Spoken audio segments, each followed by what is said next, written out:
Halo, selamat datang di Katalis Kehidupan.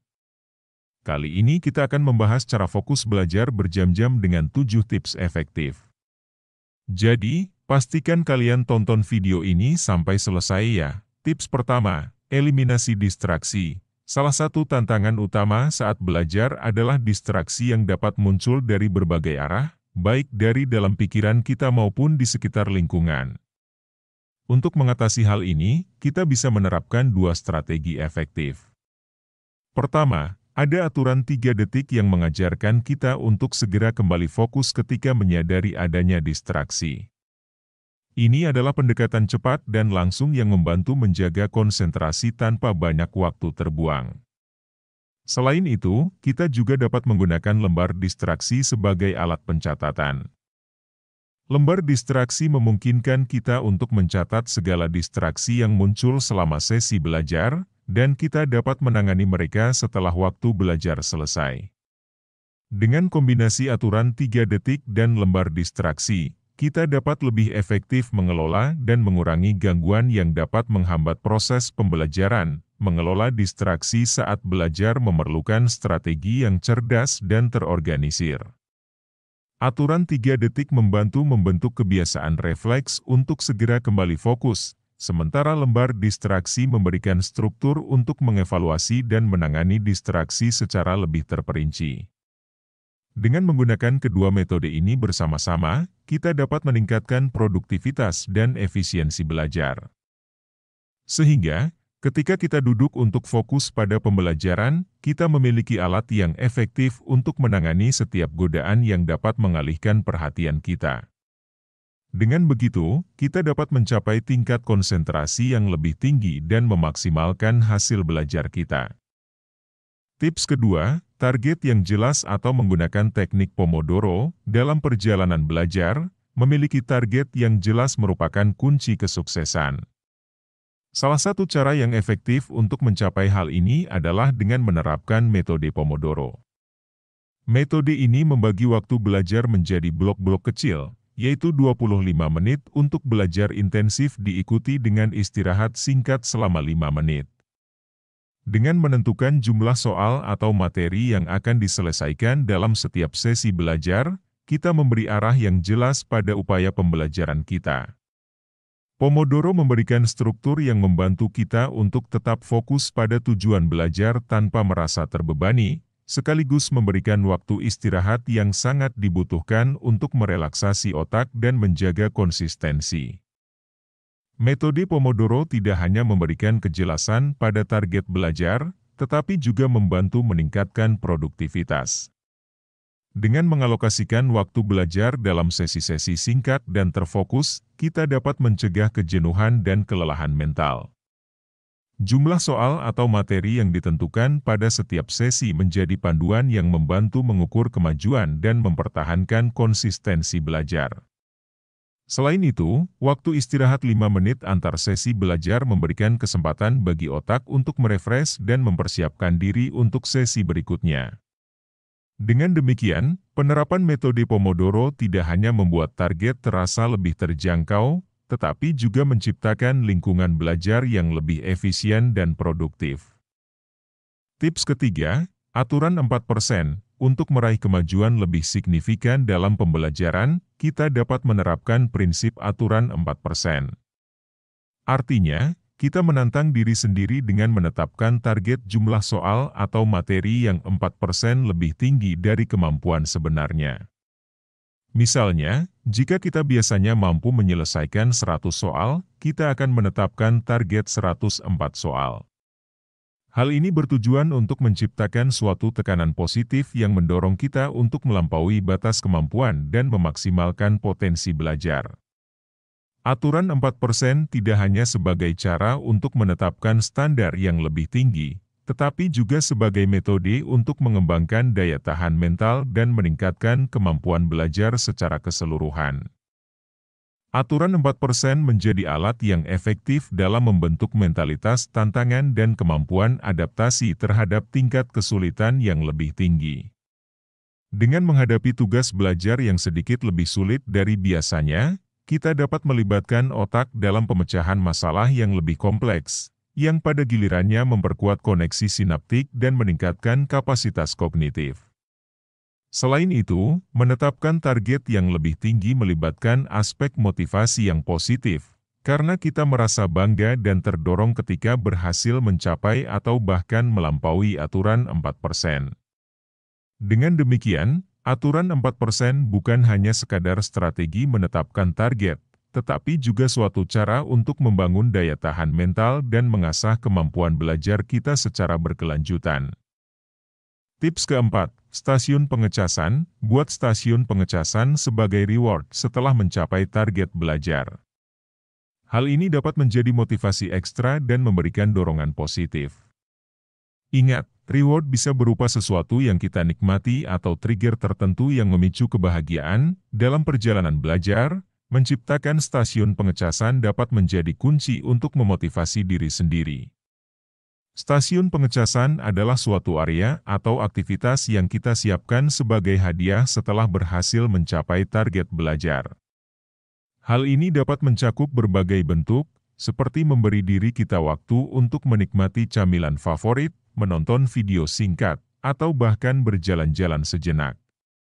Stasiun pengecasan ini berfungsi sebagai reward positif yang memberikan dorongan tambahan setelah melewati sesi belajar. Penting untuk diingat bahwa reward ini harus sesuai dengan keinginan dan preferensi pribadi agar memiliki efek motivasi yang lebih kuat. Stasiun pengecasan tidak hanya berperan sebagai hadiah fisik atau kegiatan, tetapi juga sebagai pemicu kebahagiaan. Dengan memberikan diri kita reward yang diinginkan, kita menciptakan ikatan positif antara pencapaian dan penghargaan yang dapat meningkatkan motivasi secara keseluruhan. Pilihan reward yang sesuai dengan selera dan minat pribadi akan lebih efektif dalam menciptakan efek positif, sehingga kita akan merasa lebih termotivasi untuk mencapai target belajar.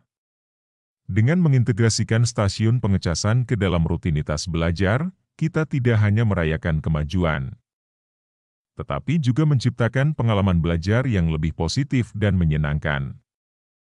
Tips kelima, mindset, tanggung, sedikit lagi nyampe. Pentingnya mindset dalam perjalanan belajar tidak bisa diabaikan. Salah satu mindset yang dapat sangat membantu adalah, tanggung, sedikit lagi nyampe.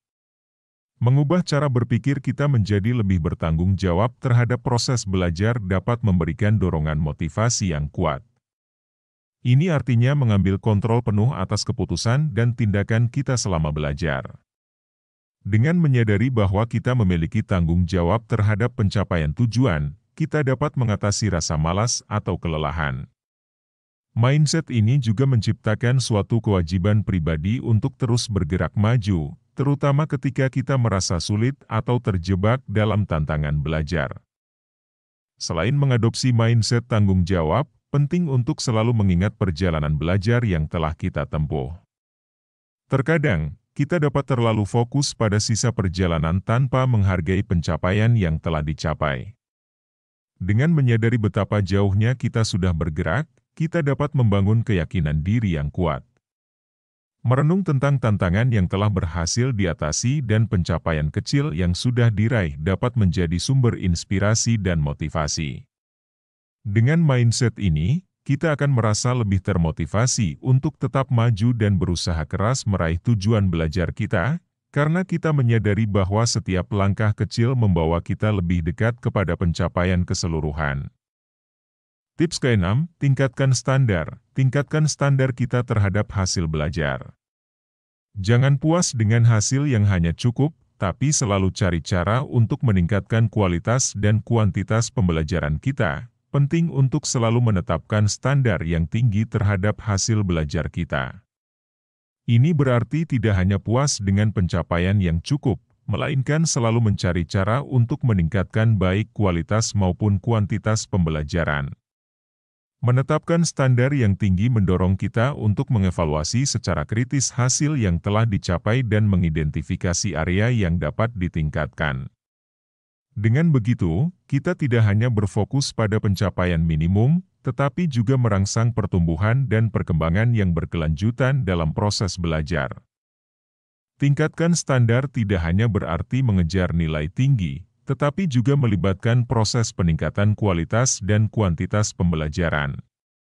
Dalam mencapai standar yang lebih tinggi, kita dapat mencoba pendekatan pembelajaran yang lebih mendalam, menyelesaikan lebih banyak tugas, atau mendekati materi dengan perspektif yang lebih kreatif. Melalui upaya ini, kita tidak hanya meningkatkan pemahaman kita terhadap materi, tetapi juga mengasah keterampilan yang dapat diterapkan dalam konteks kehidupan nyata.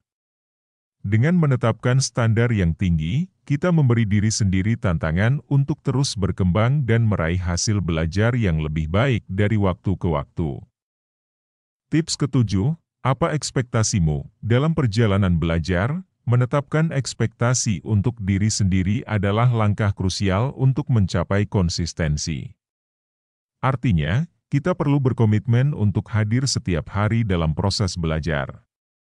Ini bukan hanya soal mematuhi jadwal belajar, tetapi juga menciptakan mindset bahwa pembelajaran adalah suatu kewajiban yang harus dihadapi secara teratur. Dengan menetapkan ekspektasi ini, kita membentuk kebiasaan yang kuat untuk hadir dan fokus setiap hari, tanpa terpengaruh oleh kendala atau godaan yang mungkin muncul.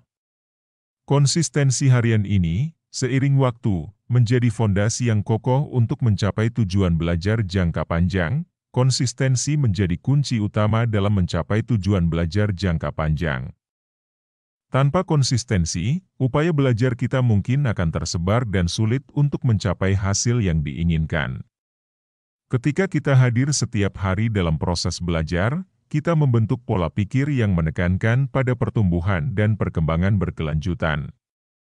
Konsistensi membantu kita mengatasi rintangan-rintangan kecil yang mungkin muncul sepanjang perjalanan, membangun momentum positif, dan membiasakan diri dengan proses belajar. Oleh karena itu, menetapkan ekspektasi untuk hadir setiap hari bukan hanya sekadar rutinitas harian, tetapi juga langkah penting menuju kesuksesan dalam mencapai tujuan belajar jangka panjang. Itulah 7 tips fokus belajar berjam-jam yang efektif. Semoga tips ini bermanfaat untuk kalian. Jangan lupa like, subscribe, dan tekan lonceng notifikasi agar tidak ketinggalan tips-tips bermanfaat lainnya dari kita. Terima kasih sudah menonton dan sampai jumpa di video selanjutnya.